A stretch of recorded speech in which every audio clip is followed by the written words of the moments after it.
The new patronage, the Texas Education Agency's IEP Analysis Project.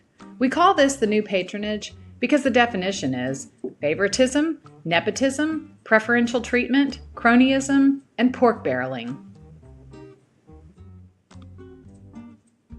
In September 2017, a group of special education advocates called TEXer learned that TEA entered into a no-bid, sole-sourced contract with Avenir Education, doing business as SPEDx. They began researching the company and couldn't even find a website for SPEDx. They learned that SPEDx was an edtech startup out of Atlanta. Founder and CEO Richard Niancory had strong ties to the ed reform movement. TEXer wondered, why would TEA be contracting with this company? Teach for America, known as TFA, is an incubator for future ed reformers. It is often criticized for replacing experienced teachers with new college grads with no previous classroom experience. It is important to note that TFA is a leadership organization, not a teaching organization. After just 2 years as teachers, these young political change agents are thrust into ed leadership positions, creating a vast network throughout the country. You'll notice most of the profiles featured here are TFA alum. Funded by billionaires, the Aspen Foundation and the Broad Foundation are 2 additional training grounds in the Ed Reform Network. Most of the profiles featured on this chart have ties to both the Aspen-Pahara Institute and the Broad Academy. For example, former Dallas ISD Superintendent Mike Miles is a 2011 graduate of the Broad Academy and is in the 2017 Aspen-Pahara Fellows cohort. The mothership. Commissioner Mike Morath is a former software entrepreneur appointed by Governor Abbott in 2016. Prior to the appointment, Morath served 4 years on the DISD school board. During his tenure, DISD began contracting with TFA. Also during this period, Morath masterminded the controversial and unsuccessful Home Rule Charter campaign. Enron billionaire John Arnold and retired Goldman Sachs executive Todd Williams have both served on the TFA advisory board. They are the kingpins in executing the reform agenda in Dallas. After his appointment by Governor Abbott, Morath restructured the TEA by creating a frontline of deputies and former TFA disruptors with an affinity for charter schools. Under Penny Schwinn is Justin Porter and Laurie Cash. Martin Winchester came from IDEA Charter Schools. Megan Agazadian worked for DC Public Schools. Cash, who has no known ties to the reform movement, was hired to be the new state director of special ed, working to build a bridge of trust with the special ed community after the Houston Chronicle expose on the alleged arbitrary 8.5% cap.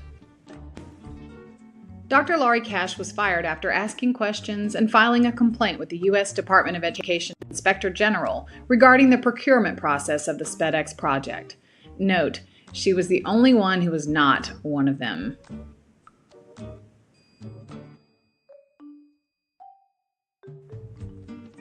Penny Schwinn was responsible for finding and hiring SPEDx for the IEP Analysis Project. She is a longtime good friend of Christina Heights, co-founder and CEO of Cambiar Education. According to a TEA internal audit report, Christina Heights recommended Richard Niancory and his company SPEDx for the IEP Analysis Project. Coincidentally, Cambiar is a subcontractor on the project.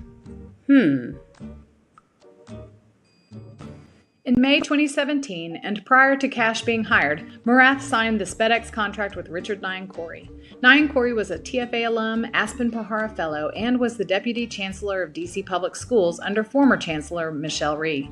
Niancory put former TFAer Matt Moeller on as the project manager for the IEP Analysis Project.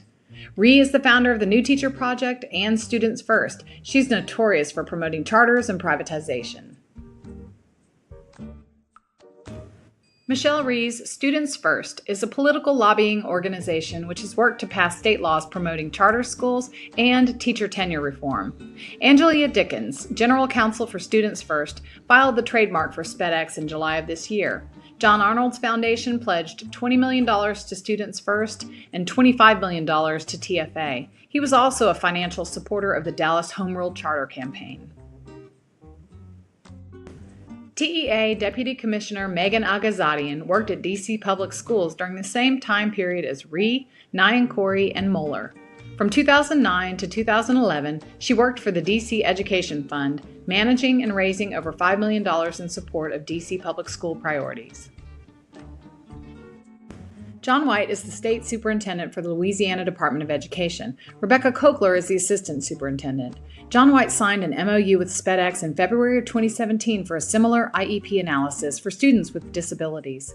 Cambiar Education is a spawn of TFAer. Somehow they are embedded in the TEA SPEDx contract. Christina Heights is the CEO, and she and former LA Superintendent John Deasy are the co-founders. They all have ties to the Broad Academy and TFAer. The new Patronage is a carefully crafted network of education reformers trained by Teach for America, Broad Academy, and the Aspen-Pahara Institute, put in strategic positions of power in order to disrupt the traditional public school system. The agenda undermines local governance and circumvents the democratic process. It seeks to privatize our schools. So what was the real purpose behind the IEP Analysis Project?